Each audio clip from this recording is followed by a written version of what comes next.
Okay, guys, we are back with another Country Wayne skit reviews, and let's start off with okay, Lisa, you should have told your daughter the truth, okay, because you know her and her brother, her and her stepbrother, always talk with one another, so you should have told your daughter the truth, and the truth is that you are a cheater.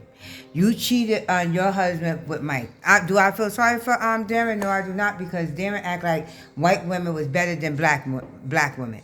So I don't feel sorry about it. But at the same time, you should have told your daughter the truth, because now all of a sudden you see DJ and her on the phone, and DJ is and she's actually accusing Darren, DJ father, to be abusive. Not physically abusive, but verbally abusive, and he's telling her, no, Grace, your reason why your mother and my father is not together right now is because your mother cheated. She cheated with one of my father's business partners multiple times. And so Grace is like, no, that's not true. My mother is not that type of woman. She would never do something like that. Yes, your mother is, Grace. I don't mean to tell you that, but yes, she is. But yeah, so DJ's like, well, my father is not like that. So no, your mother is your mother. Your mother cheated, and she cheated multiple times with one of his business partners. And so Grace is like, no, I don't believe you. That's not true. You're lying. It's because your father is verbally abusive. And it went back and forth until she was like, you know what? I'll call you back, DJ.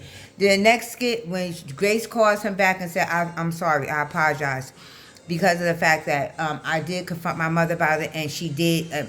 She admitted at the same time trying to make an excuse on why she did it. And then you have Danielle sitting here talking about something. Oh, you don't understand the reason why. And Grace is like, she's like, I'm almost 18 years old. I'm 17. I'm like a mini adult right now. I'm 17 years old, so I understand. And the one thing that hurt Grace is because she said to DJ is that my mother was always my role model. How could she be my role model now? She's a cheater. I don't want to. It's like, am I going to end up being like her? I don't want to end up being like her. My mom's a cheater. I don't want to be like her.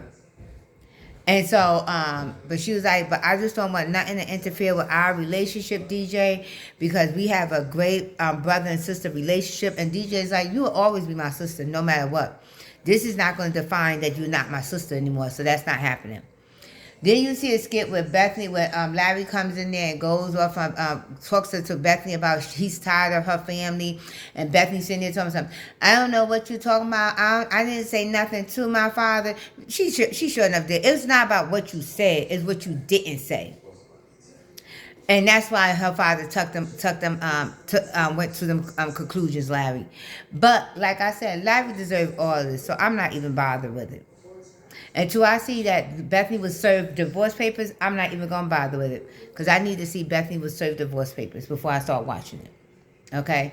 But I don't see that, I'm not bothering with it. Then you got this whole thing going on with Ron and Sade. And I'm like, okay, or it's either y'all going to let these two be together, or y'all not. I'm getting so sick of when they get to a good space, all of a sudden the next skit, you're breaking them apart. Then they get to a good space again, all of a sudden the next skit, you're breaking them apart. I am going to stop watching this mess until y'all actually get if these people is going to be together, let them be together. But for y'all to keep taking them from a good space to 99 to a good space to 99, it's crazy. It is crazy. Like, come on here. Let's stop this mess. Ralphie and Jocelyn skit today. I skipped that because I ain't paying no attention to that mess today. I'm not doing that. Ralphie told they said Ralphie met his high school sweetheart at the airport and got her phone number. Now they in the car arguing about it, and he told Jocelyn, you could delete her number out of my phone. And Jocelyn's like, no, why don't you do it, because you shouldn't have never got it in the first place. And then he's like, well, we just had a good therapy session, so safe space. This is safe space. Oh my God, like, y'all two is exhausting. Exhausting. Oh my God, I can't do it. I can't do it. So I skipped it. Ben and Danielle shit, I skipped because I ain't got time for them two at all. Do not got time for them two at all, because they would love saying that they don't want to be in something, but they'd be the main ones sitting there doing shit. telling shit, telling everybody else's business. But they the main ones doing that shit. So I skipped that. Then you see Peoria telling Shayla about what happened with her in high school, and I actually mentioned this before. And then the second skip, this is actually my review on the second skip. Peoria talking about something, she ain't drinking no more, but she kept on looking at Shayla drink real hard.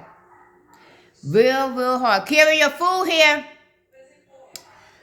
She kept on looking at Shayla drink real hard, telling herself, no, this lemonade is helping me. You gonna either be on board with me or not, Shayla, but this lemonade is helping me. That lemonade ain't doing too much. Cause she kept on looking at your drink, and she only stopped drinking 3 or 4 days ago. So I'm like, this is a joke, and then I'm sitting there looking at Shayla like, Shayla, you have not caught on at all. You have not caught on at all. Amber said the same thing. Amber said that girl is not Anthony's friend. She wants Anthony. She continues to say that even when they got after everything, after they broke up and they got back together. Peoria only wanted you. You gotta wait till she drop it off. Peoria only wanted Shayla to get Anthony because it was easy for her to take. She must be waiting for you, Kira. Do you owe her a code?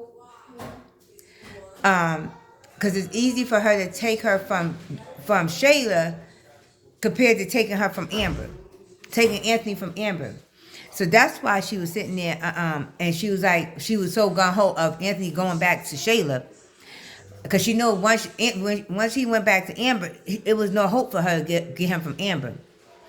But anyway, you looking at Dumb and Dumber. That's what you're looking at. Them the two you looking at right there. Dumb and Dumber. So I can't wait to see what else is going to be going on. There was a skit where Mike went to go ask Blake to come back home. I skipped that shit. Cause he going by that girl talking about something. God told him to go men with your See, this is the problem. Y'all always sitting there and going by what somebody else, what God told somebody else. If God wanted to talk to you, he'd talk to you directly. He would talk to you directly, Mike. And at the same time, she's saying that God told her that when is Mike gonna send you out on a date? Ask you out on a date. Is that that was the second part that God told her? Yeah. Keep playing with God. Y'all all gonna see. Keep playing with him.